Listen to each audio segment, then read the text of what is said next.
Olá, como vai? Prazer estar aqui de novo com mais um pequeno, curto vídeo, falar algo legal para o seu coração. Mas havia uma casa e estavam várias pessoas na sala, estavam todos felizes, comemorando algo legal e tudo era alegria. Mas de repente alguém gritou assim: cuidado, tem um urso na sua porta enorme. E o homem ficou apavorado, o dono da casa ficou apavorado com aquilo. Meu irmão, um urso na minha casa, eu vou chamar a polícia. Foi pegar o telefone para ligar rapidamente. Aí alguém disse: calma, espera aí, eu vou subir na parte de cima. Eu vou lá na sacada, na janela e vou dar uma olhada. Calma, espera aí, não chama por enquanto não. E ele ficou muito, mas um urso na minha porta, que isso, que loucura. Aí a outra pessoa subiu, foi lá na sacada, quando debruçou e olhou e gritou: realmente tem um urso enorme na sua porta. E todo mundo apavorado, ele danou da gargalhada e disse: mas é de pelúcia. Aí ele desceu, todo mundo dando risadas. Quando abriram a porta, lá estava um enorme urso de pelúcia que o namorado da sua filha havia colocado de presente na porta da sua casa.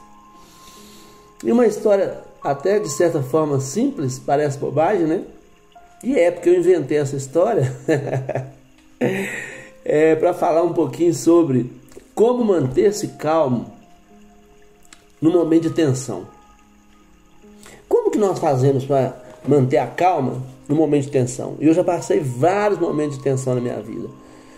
Só que quanto mais você fica tenso no momento desse, piora a situação. Você começa a ter mais dificuldade de raciocínio, você tem mais dificuldade em tomar decisões e a coisa acaba se complicando ainda mais. Mas o que a gente faz então? Tem jeito? Qual a possibilidade? O que nós podemos fazer para que isso seja mais fácil de enfrentar? Porque momento de tensão você vai ter, eu tive, tenho e terei o resto da vida. Enquanto eu viver, daqui mais uns 40 anos de vida que eu devo ter ainda, eu ainda vou ter um momento de tensão. Mas o que nós podemos fazer então? Eu tenho pelo menos 3 dicas eu posso te dar. Pelo menos 3. Primeira dica no momento de tensão é: afaste-se um pouco para avaliar aquilo, para depois você tomar alguma decisão. Primeiro ponto é esse: dá uma afastadinha, afasta um pouco, começa a imaginar por que esse momento de tensão está aqui. Se ele está, não tem o que fazer por enquanto, ele existe. Se ele existe, ele é real.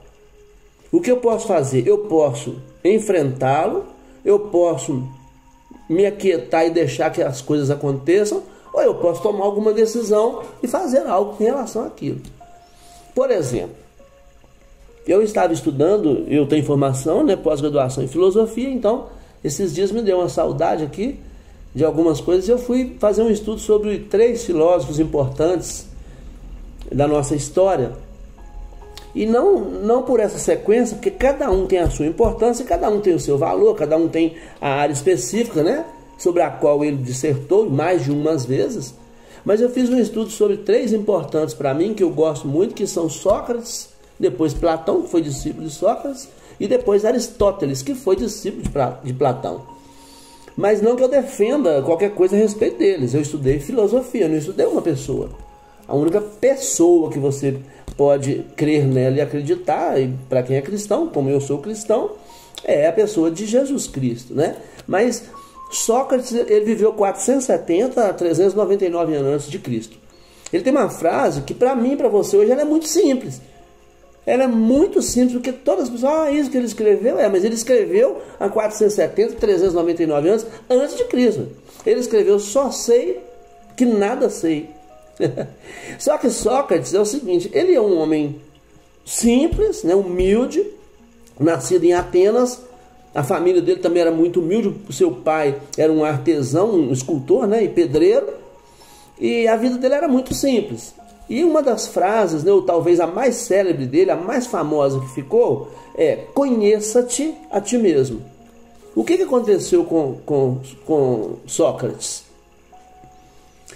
Ele começou a ser acusado de estar induzindo a juventude contra a política da época E ele dizia que ele tinha uma missão, ele defendia isso, que o Deus, minúsculo, leia-se, Apolo, o Deus Apolo, deu para ele a respeito dessa frase: conheça-te a ti mesmo. Então, quando ele começou a incomodar muito, ele foi condenado à morte. E como que foi a condenação da sua morte? Ele tinha que beber um veneno chamado cicuta, que matava rapidamente. O que ele fez então? Diante da condenação, foi lhe entregue o cálice com o veneno, ele bebeu o veneno e logo pouco ele morreu. Só que antes disso ele deixou uma frase interessante que o homem talvez não soubesse o que é, não sabe, né, na verdade, o que é a morte, e que talvez que ela possa ser, talvez, o maior dos bens do homem, né? Então, o que acontece? Quando eu estou no momento de tensão, ou quando você está no momento de tensão, afaste-se um pouco para você avaliar. Esse afastar-se aqui não é literal de você se levantar, caminhar e ir para longe, né? Afaste-se como? Por exemplo, eu posso me afastar me calando e analisando o que está acontecendo. Há outras pessoas por perto, eu tenho que perceber de que lado elas estão, a manifestação fisionômica de cada uma daquelas pessoas, para que eu saiba onde eu estou mexendo, com o que eu estou lidando. Como que eu faço para saber isso? Eu tenho que me afastar um pouquinho. Eu tenho que me colocar um pouquinho fora disso, porque a partir do momento que eu tenho uma opinião definida sobre aquilo, eu sou induzido a ela. Aí o que acontece? Eu me fecho, eu não abro para novas possibilidades e eu não vou aceitar nenhum tipo de mudança. Por isso que no último vídeo eu falei, até fiz uma referência do Mário Sérgio Cortella, a diferença do idoso e do velho está aí. O idoso é a idade, o velho é aquele que, apesar de pouca idade, ou muita, não importa, ele não abre para o novo, então esse é velho. Esse é velho, porque o velho para o ser humano não existe, porque velho é objeto. Mas quando eu me fecho e não abro para novas possibilidades, eu não vou aprender algo novo, nada vai mudar para mim. Então, quando eu estudei, por exemplo, filosofia, há pessoas que diziam: mas se você é um cristão, você não pode estudar filosofia, que você vai perder sua fé, você vai abrir mão do seu Deus. Mas se eu falar e concordar com isso, eu estou admitindo que alguma coisa pode me afastar do meu Cristo. E isso é impossível. O meu entendimento cristão é que nada pode me afastar do amor de Cristo. Portanto, não vai ser um momento de tensão, um momento de dificuldade, um estudo, uma filosofia que vai me afastar. Porque se afastar, eu não tenho convicção daquilo que eu estou defendendo. Eu gosto muito de estudar pessoas inteligentes. Por quê? Porque eu vou aprender com elas. Porque eu, como o próprio Sócrates falava, só sei que nada sei. E eu digo para você, quanto mais eu aprendo, mais eu sei que eu tenho que aprender. Porque cada dia que eu leio algo, olha, eu nunca pensei dessa forma. Nossa, mas eu não tinha pensado dessa maneira. Albert Einstein, também não defendo por nada, mas o homem é um fenômeno, né? Ele escreveu algo muito interessante. Ele falou assim: só existem duas coisas infinitas: o universo e a estupidez humana. Quanto ao universo, ele diz: ainda tem um pouco de dúvidas. Veja isso, olha que frase interessante. Você vai dizer: essa frase é muito simples, mas para a época que foi escrita, quando nós não concordamos com isso, já começa a provar a estupidez humana. Você e eu, às vezes, somos estúpidos. Às vezes agimos com uma estupidez tal que até as pessoas que nos conhecem estranham isso, mas como pode não esperar isso de você? Por quê? Por causa da estupidez humana. Você e eu, quando estamos diante de um momento de tensão, nós falamos asneiras que nós não aceitaríamos se alguém falasse conosco. Tem uma história interessante de um rapaz que chegou em casa bêbado. O seu pai ficou tão contrariado, tão irritado, e o seu pai disse para ele assim: olha aqui, vai-te embora e não volte aqui mais.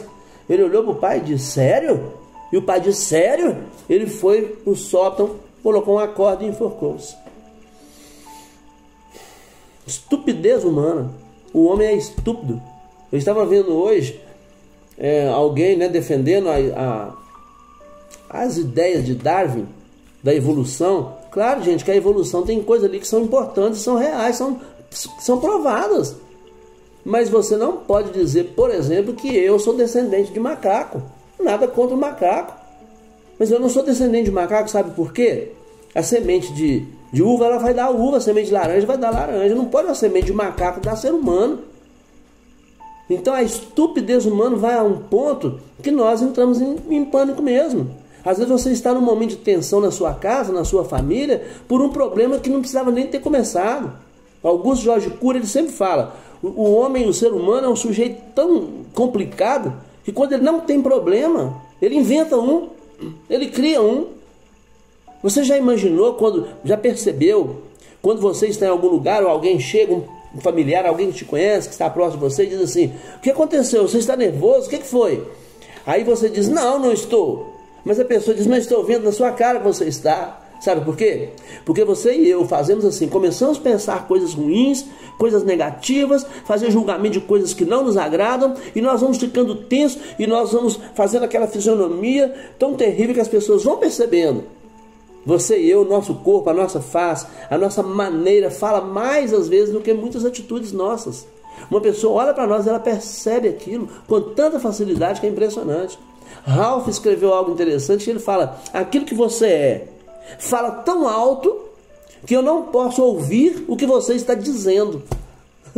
O que você é fala tão alto que o outro não pode ouvir o que você está dizendo, pelo que você é. As pessoas, quando veem que você está evoluindo, que você está melhorando, que você está prosperando, que a sua vida está melhorando, sabe o que acontece? Elas se levantam contra você.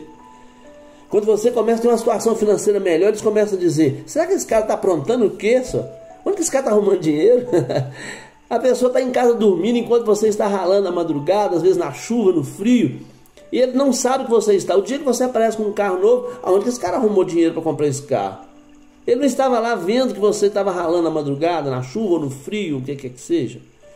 Então, quando você estiver num momento de tensão, seja onde for, seja no seu trabalho, seja na sua casa, seja na sua escola, na faculdade, onde você, na sua igreja, onde você estiver, momento de tensão, primeiro, afaste-se um pouco para você avaliar a situação. Esse é o primeiro ponto. O segundo ponto, diante de um momento de tensão grave, difícil, o que é? Evite tomar partido em uma desavença. Evite tomar partido. Ouça, pense e haja. Ou não. Que quando você e eu temos opções, você tem várias opções. Aí você faz a sua escolha. Pronto, você fez a sua escolha. E se você não fizer escolha nenhuma, você fez a sua escolha. A escolha de não escolher. Então tá um momento de tensão. Não toma partido não. Começa a analisar o que eu vou fazer diante dessa situação.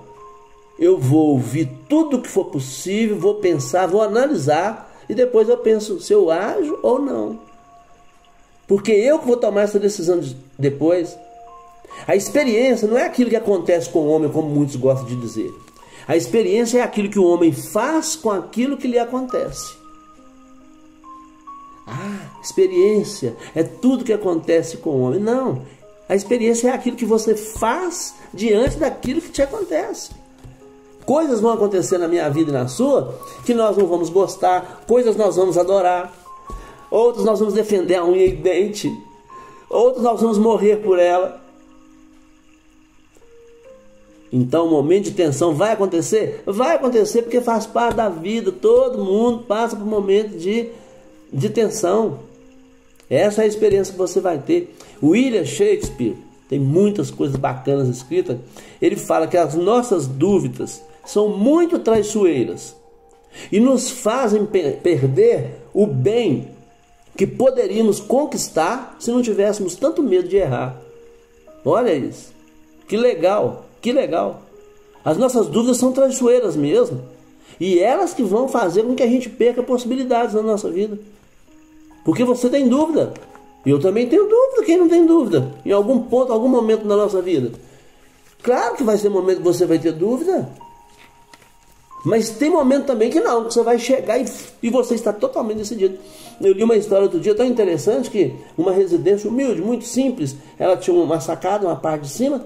E a casinha começou a pegar fogo. E as pessoas chegaram, a polícia também chegou e todo mundo, e agora o que nós vamos fazer? O bombeiro não chegava logo, ninguém é especialista, né, em fogo. E todo mundo desespera, o que nós vamos fazer? Alguém disse, tem uma criança lá dentro. Mas como é que nós vamos entrar? Tem muito fogo. Chegou uma senhorinha baixinha, franzininha, Mas ela passou por meio de todo mundo, entrou no meio daquele fogo todo e entrou para a porta dentro, daquele fogão queimando todo mundo. Gente, essa mulher doida vai morrer. Um minutinho depois sai ela com um pano enrolado, uma criancinha debaixo do braço, passou no meio daquele fogo, chapiscou o cabelo dela todo e saiu do outro lado com o olho arregalado, com o neném no colo, coberto por um lençol, sobreviveu e salvou a criança ainda. E disseram: a senhora é doida de entrar num lugar daquele? Ela disse: era minha filha que estava lá, ué. Ela entrou e salvou a criança. Então, momentos de tensões vão acontecer? Vão. Você vai talvez tomar decisão em algum momento inesperado? Vai. Mas cuidado, evite tomar partido em algum ponto. A sua família está tendo uma discussão, alguém vem e te conta algo, você toma partido, depois você escuta outra pessoa, aí, isso aí ela não me falou. Aí como é que você tomou o partido primeiro? Como é que você vai para lá agora? Você vai mudar de opinião tão rápido? É por quê? Porque você precipitou-se. Então não se precipite. Terceiro e último, para não ficar muito longo o nosso vídeo. Qual a terceira posição que eu penso que eu tenho que tomar ou adotar diante do momento de tensão? É não levar tudo, aspas, não levar tudo, aspas, pelo lado pessoal. Às vezes nós pensamos: fulano fez isso ou fez aquilo, é porque não gosta de mim, foi por minha causa, por causa disso ou aquilo. Cuidado, nem sempre é isso. A motivação da outra pessoa pode ser um desespero, pode ser uma fofoca, pode ser uma falta de sabedoria, uma estupidez. Não sei se você vai concordar que nós somos estúpidos. Será que você concorda que nós somos estúpidos? Não? Acabou de ser estúpido. Que nós somos estúpidos. Quantas vezes você e eu brigamos com pessoas que nós gostamos? Quantas vezes você maltratou pessoas que você mais gosta por causa de um momento de tensão e você não tinha o que fazer e ficou desesperado ou desesperada? Quantas vezes nós usamos mais força, mais deselegância com a pessoa que mais gostamos, porque não podemos fazer isso com o outro lá fora? Quantas vezes você grita com o seu pai, com a sua mãe, com o seu filho, com a criança, alguém que necessita do seu cuidado, e você não grita com o seu patrão lá fora? Você não grita com aquele policial que chega com o braço tão gordo que parece uma perna? Porque nós somos estúpidos. Então, diante do momento de tensão, o terceiro ponto é isso: não leve tudo pelo lado pessoal. Só você pode viver a sua vida. Portanto, viva e viva bem. O que você faz? Esquece o que passou, aproveite o presente e prepare o seu futuro. Aí, se o futuro não vier, você não perdeu nada. Tem um filósofo antigo, eu me esqueço sempre de onde ele é, Leibniz. Ele falava o seguinte: olha, filósofo, todo mundo fala: filósofo não tem fé, porque tudo dele é razão, não acredita em Deus. Leibniz falava o seguinte: eu prefiro apostar tudo em Deus. Se ele não existir, eu não perco nada. Se ele existir, eu ganho tudo. Aí é a escolha. O que nós podemos fazer então? Não leve pelo lado pessoal. Quando tiver um momento de tensão, uma situação difícil, complicada, não pense que é por sua causa. Descubra que aquilo faz parte. Talvez você seja a pessoa ideal por estar ali, porque precisa de você ali. Porque você é importante naquele lugar, naquela parte. Por exemplo, eu tenho alguns hábitos que eu sugiro, né, que as pessoas têm, porque eu acho que eles são bons. Por exemplo, eu estou lá no aeroporto. Lá no aeroporto você encontra pessoas de terno, gravata, pessoas de bermuda, pessoas toda tatuadas, roupas rasgadas. Então você encontra todo tipo de gente.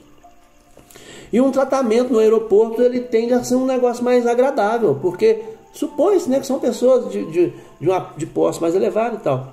Pois a primeira pessoa que eu procuro no aeroporto, quando eu estou andando, aguardando alguma coisa do tipo, são os faxineiros. Quando eu encontro uma senhorinha com aquele uniformezinho, com a vassoura, que faz a faxina, eu vou logo chegando e me aproximo e paro ali. E logo cumprimento, puxo um assunto. Sabe para quê? Para dizer para ela que ela é muito importante. Eu costumo fazer isso direto, principalmente com quem cuida de limpeza. Eu chego no lugar e falo: a senhora sabia que a senhora é muito importante? A senhora sabia que eu vou entrar e agora vou usar um banheiro limpinho e vou sair feliz daqui, sem tantas preocupações de bactéria, de contaminação, por causa da sua pessoa? Então você é muito importante. Tomara que você vá para sua casa hoje, depois do seu turno, feliz, viva bem com a sua família, porque você é uma pessoa especial e importante. Várias vezes a pessoa chora. Várias vezes chora. Sabe por que chora? Porque ninguém faz isso.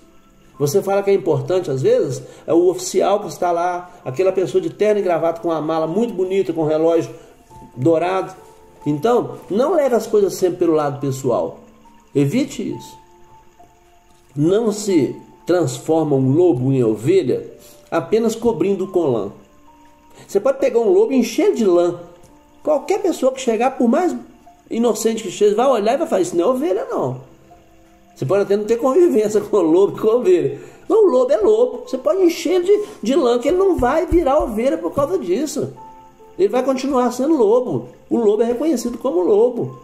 É como você pegar uma lata vazia. Pega uma lata vazia e bate nela. Bum, bum, bum, vazia. Você pega um rótulo e coloca nela. E não enche com nada. E bate de novo. Bum, bum. Bum, bum, meu tá muito feio. Mas você vai continuar vazia, sabe por quê? Porque só o rótulo não enche. Só a aparência não preenche. Então, nós temos que compreender o quanto cada um de nós é importante. Então, o mais difícil não é vencer o outro, é vencer o eu. Ok? Então, nós falamos um pouquinho hoje sobre o que fazer diante do momento de tensão. Tomara que tenha te ajudado de alguma forma, que te sirva para alguma coisa. Meu nome é Sérgio Cândido de Carvalho. Se você ficou até aí é porque você achou legal, gostou do vídeo, e eu te agradeço muito por isso, mas te agradeceria muito mais se você puder ir lá no YouTube, entrar lá no canal, dar um like, de preferência se inscrever no canal. Eu vejo todos os vídeos que eu recebo no YouTube, eu olho, e aquele que eu gosto eu vou lá e dou like. Nem conheço, eu dou like, sabe por quê? Porque eu ajudo pessoas que querem ajudar outras pessoas. Não faço isso por dinheiro, não tenho a menor intenção de ter seguidores suficientes para ganhar dinheiro com isso. Não, eu faço isso só pelo prazer de fazer mesmo. Tá bem? Vai lá, dá um like, inscreva-se no canal e me ajuda a divulgar esse trabalho, tá bom? Um abraço, até o próximo. Diante do momento de tensão, não se esqueça do que nós falamos aqui. Alô? Um abraço, até lá, até o próximo vídeo.